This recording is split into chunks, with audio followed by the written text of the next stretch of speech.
right out of the gates. So Hashimoto's and the thyroid issues are those primarily women issues? So is that because of our behavior, or is that because of our biology?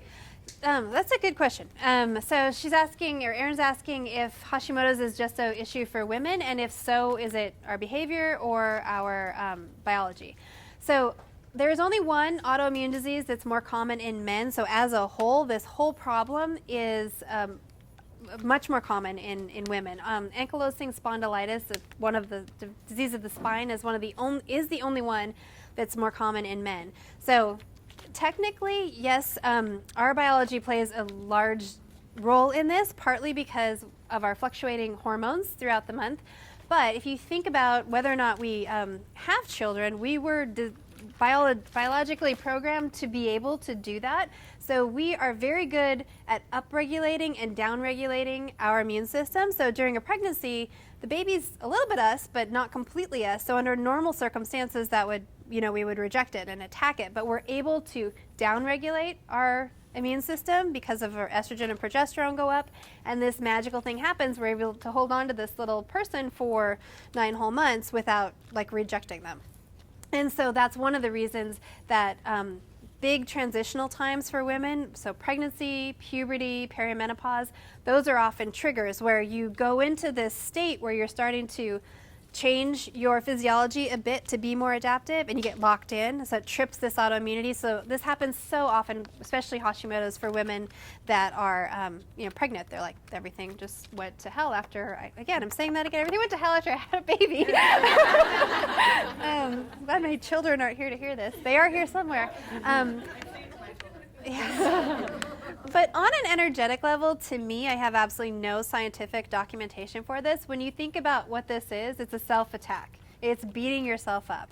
And I think just energetically, it kind of makes sense that that is more a female problem. We are really, I know personally, I am very, very good at that. So, and it's very easy for this to feel like one more thing that went wrong, and kind of, again, lock into this is my identity, which I try not to let women identify too much with their disease. We don't want to ignore it, but it also doesn't have to define us. So that's the technical and the Dr. Brooke introspection answer on that one. Any more questions? Yeah? A couple questions for you, Brooke. Thank you so much for your You're welcome. knowledge and stuff. It's helped me immensely. I feel like I can name off everything on there that you were saying, so I appreciate it. I don't feel like I'm going crazy. So for myself, if I'm leaning more towards, say a few months ago, I was wanting to start getting back into my triathlons and stuff, I feel like it completely counteracted my entire body and everything. Is that one side effect of the Hashimoto's and all that stuff? Is more cardio endurance type stuff? Is it more healing for our bodies, or is it? So the thing that I see the most often is I'm sorry, I might have to break yours into a couple of questions. Are you asking if the cardio in particular was difficult because of the Hashimoto's? Yeah, and if it exacerbates the symptoms. Okay, so with Hashimoto's or autoimmunity, any kind of training done past what your physiology can handle is going to be too much. So the things I see probably the biggest problem with is metabolic training. Someone will get this new fat loss program or DVD and it just wipes them out. And part of this has to do with what's wrong with you. Like your Hashimoto's might look very different than Molly's, because say we found her B12 issue, she's taking that, but you need more iron and you need to work on that nitric oxide system. So those are going to be the things that help you tolerate the kind of training that you want to do. So when a woman just starts doing something new, we just have to ask, is your physiology ready for that thing? So I don't like to have women say, well, I just can't do that. You just can't ever do that. We just probably have to get you healthier, so that if that's what you want to do, we can have you do that in a way that doesn't cause you to fall apart. And to me, the things I talked about here, like the nitric oxide system, the healthy adrenals, lowering as much inflammation as you can, because again, training's going to make more oxidative stress, more inflammation, working on the anemia, the food, the blood sugar stuff. If you can handle as much of that as you can, then you're going to be more able to tolerate, the training that you want to do. And sometimes that has to do with nothing with the autoimmunity, but your thyroid dose might not be quite right too. So What were you going to say about the armor versus the synthroid? I get asked this 10 times a day, so it's probably someone in here is wondering, should I be on natural desiccated thyroid versus my synthroid? I have no idea. Some women do great on, and the people that are out there promoting, the spokespeople for, we have now spokespeople for Nature Throid or West Throid or one of those. They had a great experience, right? They were maybe taking Synthro, they started taking this one, and they felt awesome, and that's great. But women, we tend to, especially if you're kind of interested in wellness and health, you want to go the natural route, right? We want to try the natural thyroid. And there's a couple of reasons why that may not be the right choice. So when I was speaking with someone earlier, if you feel good on your thyroid medicine, you don't need to change, probably. You probably have some other things we need to work on. Some women feel terrible when they take the natural thyroid, and part of that is because they don't need the T3. Many, many women get put on Synthroid, which is T4, and they have to convert it to T3, and they can't do that. So they don't feel that much better. We either need to give them the Armor or we need to give them the T3 Cytomel or the generic version of that because they don't do that conversion very well. But some women do it fine, so we give them a medication that has T3 in it, and they're like, I just feel really, really terrible.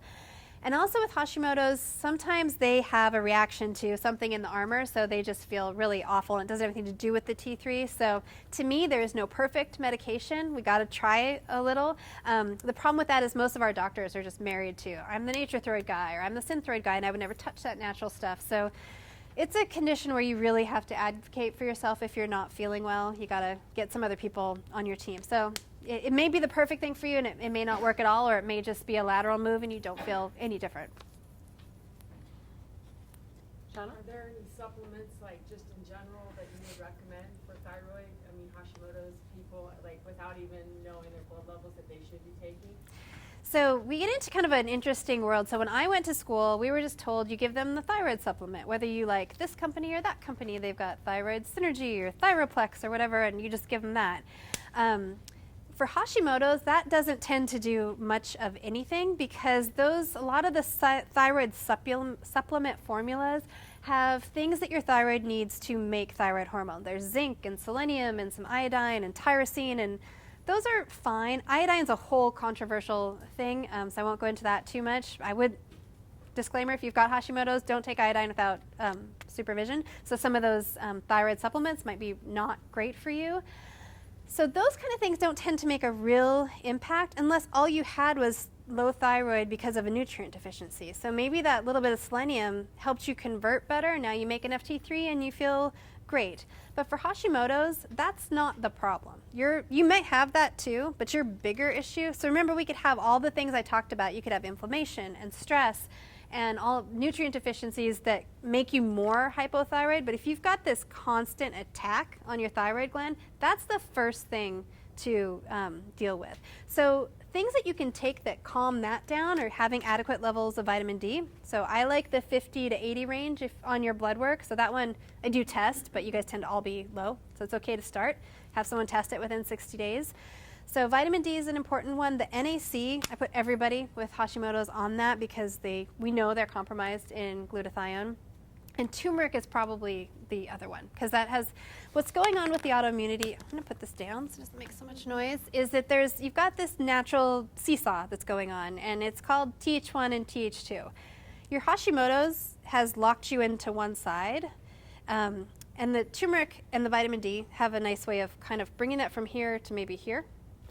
And the dose on that one, I don't know, enough to make you feel better, usually. I've started doing more expanded tests on a lot of my Hashimoto's patients, and some of them are allergic to turmeric. So I can't, as a rule, most people do really, really well on that, but I'm now finding out I probably should test everybody before I give it to them.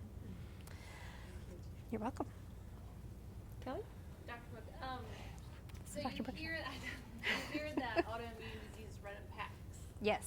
So, like my daughter has celiac. So, how often would you have a person, female, male, tested after they've been diagnosed with an autoimmune disease for another? How often do you retest? This is a good question in a big, big world. So what she's asking is if you've got an autoimmune condition, how often should you be checked for other ones? Because we hear this phrase, autoimmune diseases run in packs.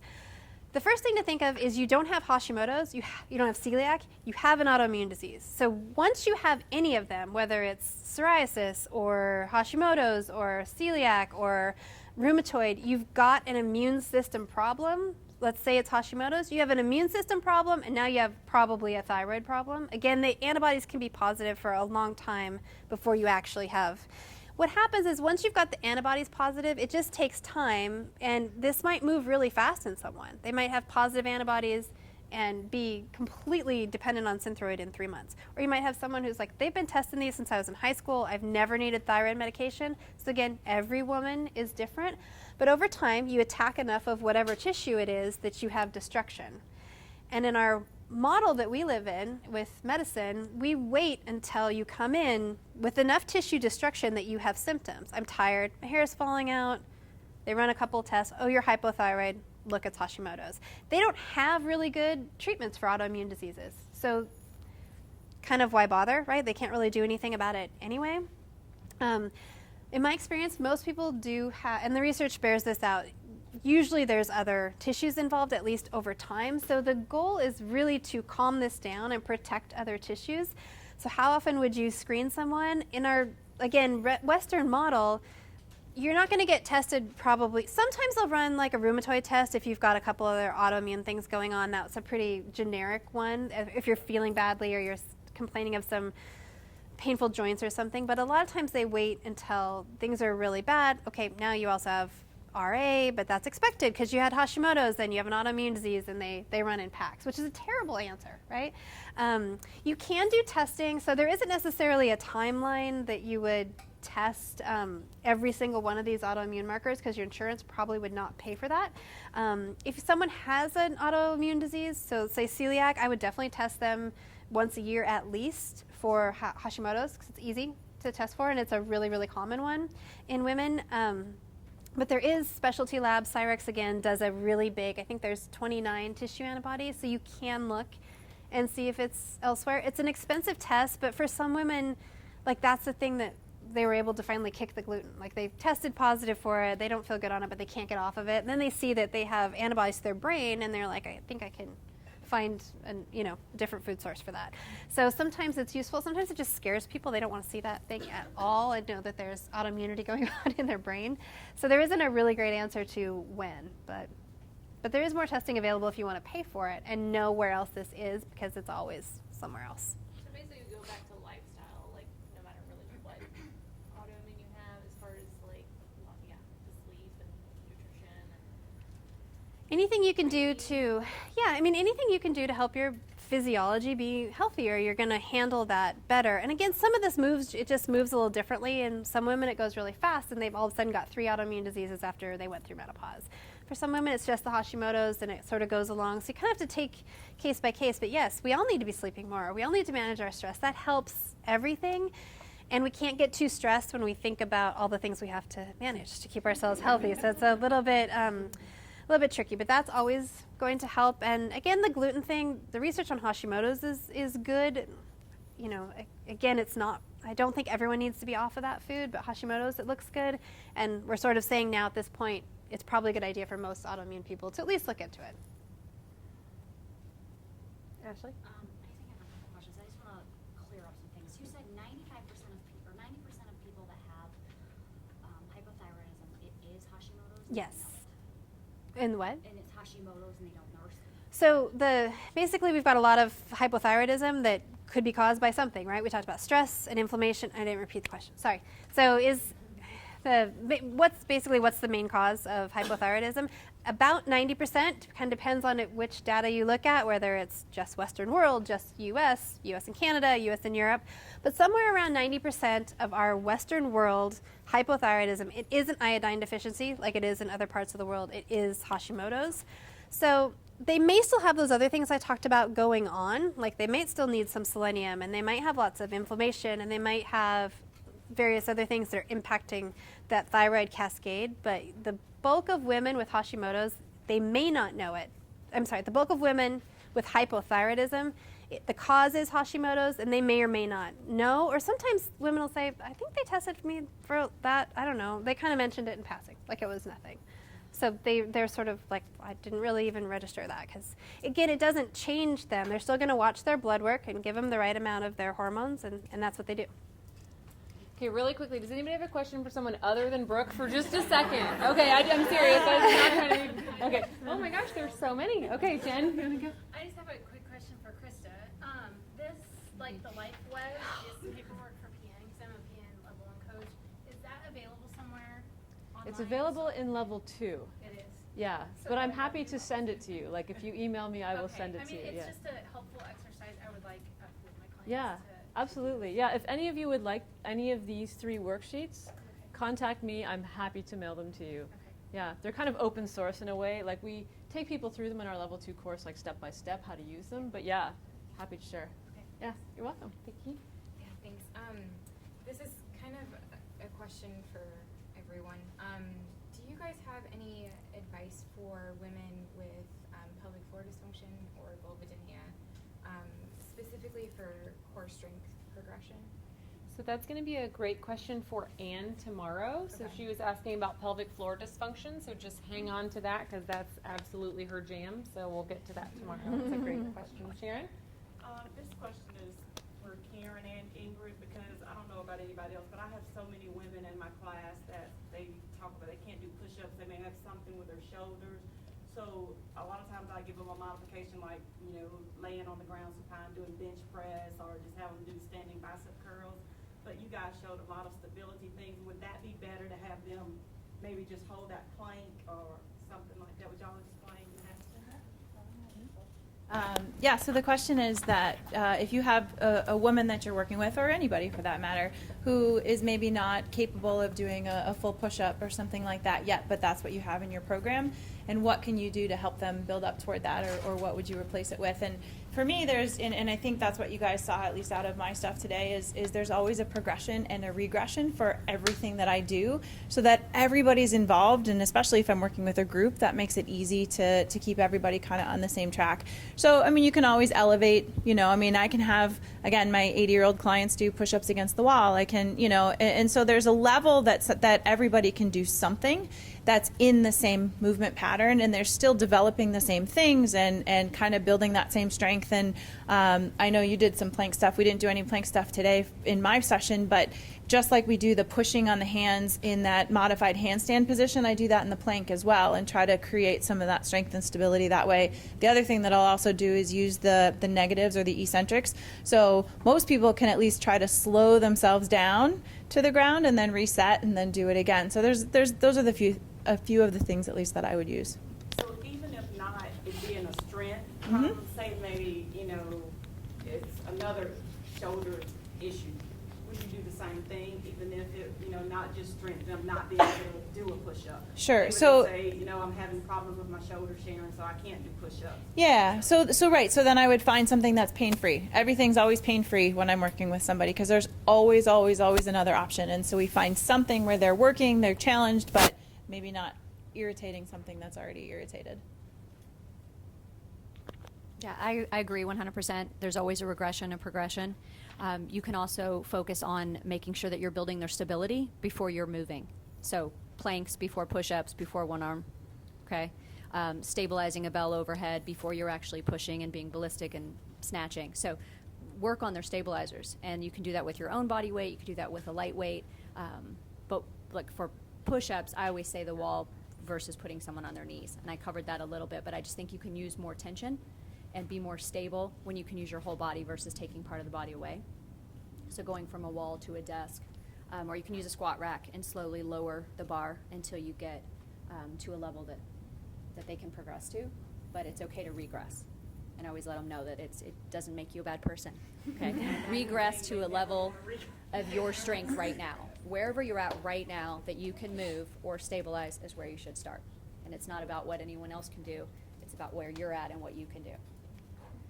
And I think it's really important too to make sure you maybe have a network with like a physical therapist or someone. So anytime you have a client in pain, like sometimes maybe just taking a couple days off, they just aggravated something that might feel a little bit better. They're having pain that persists for longer than a couple days or a week. Always refer out and just really encourage them. At my gym, we used to tell people, I'm sorry if you're having pain. You really can't come back and train until you get cleared by a physical therapist. So it's important.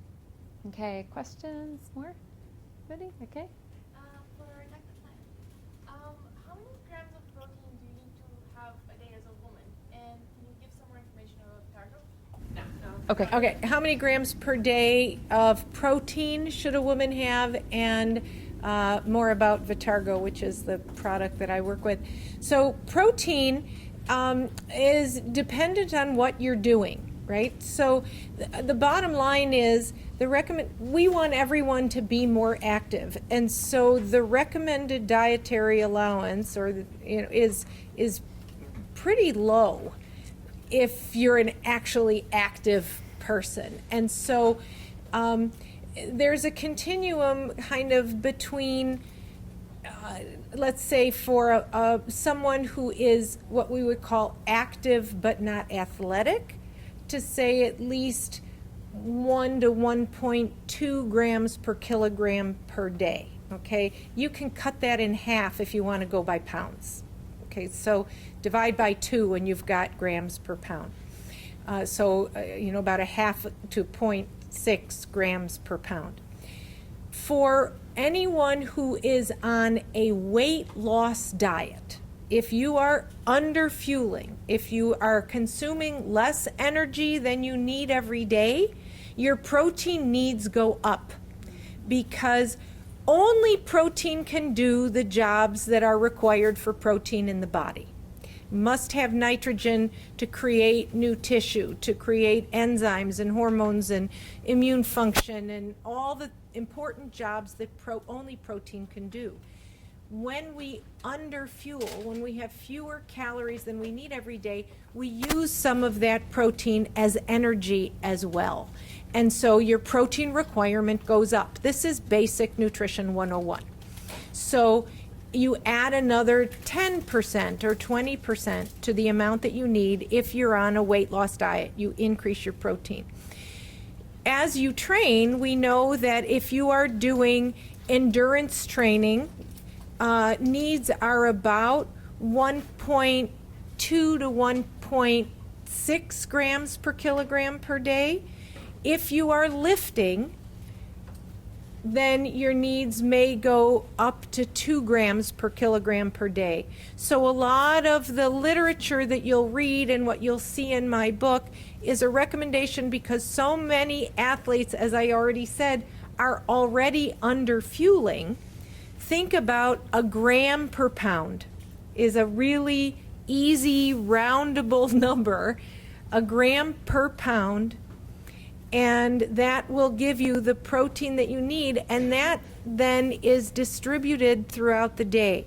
Another way to think of it is that we know that the body uses protein best as only protein in packets of about 25 grams per day. Depending on who you are, it may range from 20 to 30, but eating more than that, the protein gets used, but it's used as energy, not as protein, okay? So if you have 20 to 30 grams every time you eat, so if you eat 5 times a day and you weigh 150 pounds, that gets you about 150 grams of protein. After exercise, make sure you also have a slug of protein. Again, the same, about 20 grams is probably enough for most women post-exercise. So that's another easy way. And we, as I said, instead of thinking, oh, I'm going to get all my protein at dinner, we use it best in these small packages throughout the day. So is that a helpful answer to that? Does that help? Okay. Then Vitargo. So Vitargo is a pure fractionated starch. We have multiple research studies. It was researched originally at the Karolinska Institute in Sweden. Vitargo is a Swedish coined word. It means life fast go, basically in Swedish. And so it empties from the stomach more than twice as fast as the other fastest carbohydrate sports supplement, which is the generic form is maltodextrin. It empties within 10 minutes from the stomach and is on its way to the muscle cell, so to your bloodstream, to your muscle cell, nearly twice as fast as any other carbohydrate product on the market. It causes no bloat, no stomach distension, no discomfort, and there's no ceiling on the amount. So I mentioned that we have this physical ceiling with all other carbohydrate products of about 60 grams per hour because it doesn't transport across the intestinal membrane. It backs up in the gut, and you get stomach, disturbance, GI, gut upset, bloating. Any of you who have used a carb supplement, a sports supplement, probably have had somewhere on the, the range of, oh, I feel a little bloated and uncomfortable to puking on the side of the road. So athletes are well aware of this. With Vitargo, there's no ceiling, and so my high intensity athletes, my rugby players, my skiers, big lifters who are using well over 60 grams of carb an hour can take in 150 grams an hour. The men can take in 200 to 250 grams an hour running Ultraman Kona. So it's a unique product that is absolutely pure. We test every batch after manufacturing for banned substances. It is 0 gluten. And so you should know that anything labeled gluten-free, you may have mentioned this, is like decaf coffee. It has a certain number of parts per million of gluten in it. Vitargo has 0 gluten. We do ELISA testing, and it is undetectable. So it's sugar-free. So that's really the unique part of Vitargo, is that you can wake up in the morning and train at 6 a.m. and not have to get up at 4, eat, go back to sleep, and to fuel your training. So it is the only thing that I have ever found where I can fully fuel and be empty enough to train.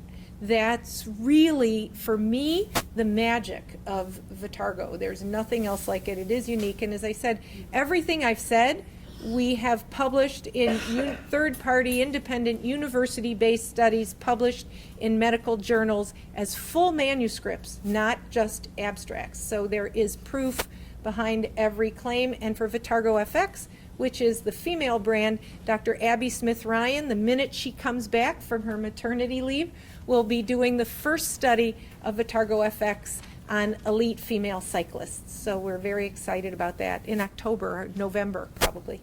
Yeah. So the Vitargo, would an NCAA athlete be able to use that? You mentioned it has no banned substances, so they would be able to use that and not test pH? Absolutely. So first of all, it's only carbohydrate, which is totally within NCAA rules. In fact, I do a lot of consulting with student athletes and whole collegiate teams. So the UC Berkeley swim team, Stanford, the Gators, actually, it's funny, use Vitargo. Duke swim, University of Northern Iowa, I don't know if you're familiar with them, but in the Midwest, they are quite a well-known training ground for strength and conditioning coaches, first of all. So we consult with and work with the entire athletic department. All 500 student athletes are using Vitargo. And absolutely, we test every batch after manufacturing for banned substances from the most elite lab, the Banned Substances Control Group lab, which was started by Dr. Don Catlin, who developed the WADA labs at UCLA. So it's very important to know the products. Anything you buy that's within the diet category, weight loss category, within the bodybuilding category, and then within the sexual stimulation category, those 3 categories have the highest rate of contaminated with drugs supplements. So I do not buy anything as a supplement if it is not third-party laboratory tested and certified. And things should be certified by BSCG or NSF for sport or Informed Choice for sport. Those are the 3 most well-known labs. If a product says it's tested and they have no certification, don't believe them. What were those labs again? BSCG, that's Banned Substances Control Group, but you don't never see it written out. It's a badge of BSCG. NSF for sport, and Informed Choice for sport. In Europe, it's Informed Choice, but here it's Informed Choice for sport. And you'll find that it's a very narrow group of products that have that testing. It's expensive, and it's a real investment in ethics and quality of a product. So guys, that's all we've got for today, but the speakers will be at dinner tonight. Cass is going to make a couple of announcements, so don't forget you'll be able to snag your speakers that you have questions for tonight and tomorrow as well.